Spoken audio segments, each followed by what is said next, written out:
ಸ್ನೇಹಿತರ welcome back to Mahi masters YouTube channel. ನಾನು ನಿಮ್ಮ ಮಹಿಗೌಡ ಮಾತಾಡ್ತಿರೋದು. KCET 2026 ವಿದ್ಯಾರ್ಥಿಗಳಿಗೆ ಡಾಕ್ಯುಮೆಂಟ್ ವೆರಿಫಿಕೇಷನ್ ಕುರಿತು KEA ಕಡೆಯಿಂದ ಇವತ್ತು ಲೇಟೆಸ್ಟ್ ಆಗಿ ಅಪ್ಡೇಟ್ ಆದರೆ ಬಂದಿರುವಂಥದ್ದು. ಸೊ ಈ ಒಂದು ಅಪ್ಡೇಟನ್ನು ನೋಡಿದ ಆದಮೇಲೆ ಸಾಕಷ್ಟು ಸ್ಟೂಡೆಂಟ್ಸಿಗೆ ಒಂದು ಡೌಟ್ ಆದರೆ ಇರ್ಬೋದು, ಡಾಕ್ಯುಮೆಂಟ್ ವೆರಿಫಿಕೇಷನ್ಗೆ ಯಾರು ಅಟೆಂಡ್ ಆಗಬೇಕು, ಆಫ್ಲೈನಲ್ಲಿರುತ್ತಾ ಆನ್ಲೈನಲ್ಲಿರುತ್ತಾ, ಇದರ ಪ್ರೊಸೀಜರ್ ಏನು ಅಂತ ಹೇಳಿ ಇವತ್ತಿನ ಈ ವಿಡಿಯೋದಲ್ಲಿ ಎಲ್ಲ ಥರದ ಅಪ್ಡೇಟ್ಸನ್ನು ಕೊಡ್ತೀನಿ. ನಿಮಗೆ ಡಾಕ್ಯುಮೆಂಟ್ ವೆರಿಫಿಕೇಷನ್ ಕುರಿತು ಯಾರೆಲ್ಲ ಅಟೆಂಡ್ ಆಗಬೇಕು, ಯಾವ ರೀತಿ ಚೆಕ್ ಮಾಡ್ಕೋಬೇಕು ಏನು ಅಂತ ಹೇಳಿ ವಿಡಿಯೋ ಖಂಡಿತವಾಗ್ಲೂ ಹೆಲ್ಪ್ ಆಗುತ್ತೆ. ವಿಡಿಯೋಗೆ ಲೈಕ್ ಸಬ್ಸ್ಕ್ರೈಬನ್ನು ಮಾಡ್ಕೊಳ್ಳಿ. ಮೊದಲಿಗೆ ನೋಡಿ, ಇದು ಡಾಕ್ಯುಮೆಂಟ್ ವೆರಿಫಿಕೇಷನ್ ಬಂದುಬಿಟ್ಟು ಕಂಪ್ಲೀಟ್ಲಿ ಆಫ್ಲೈನ್ ಡಾಕ್ಯುಮೆಂಟ್ ವೆರಿಫಿಕೇಷನ್ ಆಗಿರ್ತದೆ. ಇದು ಯಾವುದೇ ಥರದ ಆನ್ಲೈನ್ ಡಾಕ್ಯುಮೆಂಟ್ ವೆರಿಫಿಕೇಷನ್ ಅಲ್ಲ. ಇದು ಆಫ್ಲೈನ್ ಡಾಕ್ಯುಮೆಂಟ್ ವೆರಿಫಿಕೇಷನ್ನು ಎಲ್ಲಿ ನಡೆಸ್ಕೊಡ್ತಾರೆ ಅಂತ ಅಂದರೆ KEA ಆಫೀಸ್ನಲ್ಲಿ ನಡೆಸ್ಕೊಡುವಂಥದ್ದು. ಇಲ್ಲಿ ಅಡ್ರೆಸ್ಸನ್ನು ಸಹ ಕೊಟ್ಟಿದ್ದಾರೆ. 18ನೇ ಕ್ರಾಸ್, ಮಲ್ಲೇಶ್ವರಂ, ಸಂಪಿಗೆ ರಸ್ತೆ, ಬೆಂಗಳೂರು ಅಂತ ಹೇಳಿ ಪಿನ್ ಕೋಡನ್ನು ಸಹ ಇಲ್ಲಿ ಕೊಟ್ಟಿರುವಂಥದ್ದು.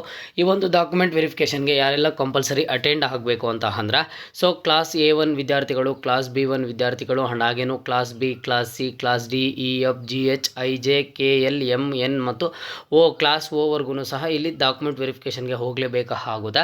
ಸೊ ನೀವು ಕೇಳ್ಬೋದು, ಸರ್ ಯಾವ ರೀತಿ ಗೊತ್ತಾಗುತ್ತೆ ನಾನು ಯಾವ ಕ್ಲಾಸ್ ಅಂಡರ್ಗೆ ಬರ್ತೀನಿ ಏನು ಅಂತ ಹೇಳಿಬಿಟ್ಟು. ನಿಮ್ಮ ಒಂದು CET ಫೈನಲ್ ಅಪ್ಲಿಕೇಶನಲ್ಲಿ ಬಂದುಬಿಟ್ಟು ಅಲ್ಲಿ ಕ್ಲಿಯರಾಗಿ ಮೆನ್ಷನ್ ಆಗಿರುತ್ತೆ ನೀವು ಯಾವ ಒಂದು ಕ್ಲಾಸ್ಗೆ ಬರ್ತೀರಾ ಅಂತ ಹೇಳಿ.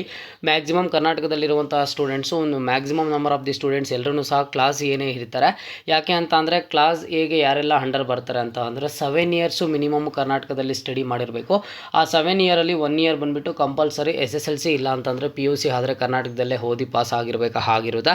ಸೊ ಹಾಗಾಗಿ ಇಲ್ಲಿ ಮ್ಯಾಕ್ಸಿಮಮ್ ಎಲ್ಲ ಕ್ಲಾಸ್ ಎಗೆ ಬರ್ತೀರಾ. ಕ್ಲಾಸ್ ಎ ಆ್ಯಂಡ್ ಹಾಗೇನೂ ಸಹ ಇಲ್ಲಿ ಕ್ಲಾಸ್ ವೈ ವಿದ್ಯಾರ್ಥಿಗಳು ಮಾತ್ರ ಡಾಕ್ಯುಮೆಂಟ್ ವೆರಿಫಿಕೇಷನ್ಗೆ ಅಟೆಂಡ್ ಆಗುವಂತಹ ಅವಶ್ಯಕತೆ ಆದರೆ ಇಲ್ಲ. ಅದನ್ನು ಬಿಟ್ಟು ಉಳಿದಿರುವಂತಹ ಎಲ್ಲ ಕ್ಲಾಸಸ್ಸು ಇಲ್ಲಿ ಏನೇನು ಮೆನ್ಷನ್ ಮಾಡಿದ್ದಾರೆ, A1 B1 ಆ್ಯಂಡ್ ಹಾಗೇನೂ ಸಹ B ಇಂದ ಓವರ್ಗೂ ಎಲ್ಲ ಕ್ಲಾಸ್ ವಿದ್ಯಾರ್ಥಿಗಳನ್ನು ಸಹ ಡಾಕ್ಯುಮೆಂಟ್ ವೆರಿಫಿಕೇಷನ್ಗೆ ಅಟೆಂಡ್ ಆಗಬೇಕಾಗುತ್ತೆ. ಇದು ಯಾವಾಗಿಂದ ಯಾವಾಗವರೆಗೂ ನಡೆಸ್ಕೊಡ್ತಾರೆ ಅಂತ ಅಂದರೆ 11ನೇ ತಾರೀಕಿಂದ 22ನೇ ತಾರೀಕುವರೆಗೂ, ಇದೇ ಒಂದು ತಿಂಗಳಲ್ಲಿ 11ನೇ ತಾರೀಕಿಂದ 22ನೇ ತಾರೀಕುವರೆಗೂ ನಡೆಸ್ಕೊಡ್ತಾರೆ. ಸೊ ಯಾವ ರೀತಿ ಅಟೆಂಡ್ ಆಗೋದು ಏನು ಅಂತ ಅಂದರೆ, ಮೊದಲಿಗೆ ಬಂದುಬಿಟ್ಟು 7ನೇ ತಾರೀಕು ನಿಮಗೆ ಒಂದು ಲಿಂಕನ್ನು ಪ್ರೊವೈಡ್ ಮಾಡ್ತಾರೆ. ಆ ಒಂದು ಲಿಂಕಲ್ಲಿ ನೀವು ಸ್ಲಾಟನ್ನು ಬುಕ್ ಮಾಡ್ಕೋಬೇಕು. ಒಂದು ಡೇಟು ಟೈಮು ಅಂತ ಹೇಳಿಬಿಟ್ಟು ಅಲ್ಲಿ ಸ್ಲಾಟ್ಸ್ ತೋರಿಸ್ತಾ ಇರುತ್ತೆ. ಆ ಒಂದು ಸ್ಲಾಟನ್ನು ನೀವು ಬುಕ್ ಮಾಡ್ಕೋಬೇಕು. ಬುಕ್ ಮಾಡಿ ಯಾವ ಒಂದು ಡೇಟ್ಗೆ ಯಾವ ಒಂದು ಟೈಮ್ಗೆ ಬುಕ್ ಮಾಡ್ಕೋತೀರಾ ಅದೇ ಒಂದು ದಿನದಿಂದ ಅದೇ ಒಂದು ಟೈಮಿಂಗ್ಗೆ ನೀವು ಹೋಗಬೇಕಾಗುತ್ತೆ. ಬೇರೆ ಒಂದು ದಿನ ಆದರೆ ಹೋಗೋದಕ್ಕೆ ಅವಕಾಶ ಇರೋದಿಲ್ಲ. ಜೊತೆಗೆ ಅಭ್ಯರ್ಥಿಗಳ ಪರವಾಗಿ ಬೇರೆ ಯಾರೋ ಹಾಜರಾಗುವಂತಿಲ್ಲ. ಸರ್ ನಾನು ಹೋಗೋದಕ್ಕಾಗಲಿಲ್ಲ, ನಮ್ಮ ಪೇರೆಂಟ್ಸನ್ನು ಕಳಿಸ್ಕೊಟ್ಟೆ, ನಮ್ಮ ಫ್ರೆಂಡ್ಸನ್ನು ಕಳಿಸ್ಕೊಟ್ಟೆ, ನಮ್ಮ ಅಣ್ಣನ ಕಳಿಸ್ಕೊಡ್ತೀನಿ, ಇದು ಯಾವುದನ್ನು ಸಹ ಅವರು ಒಪ್ಪೋದಿಲ್ಲ.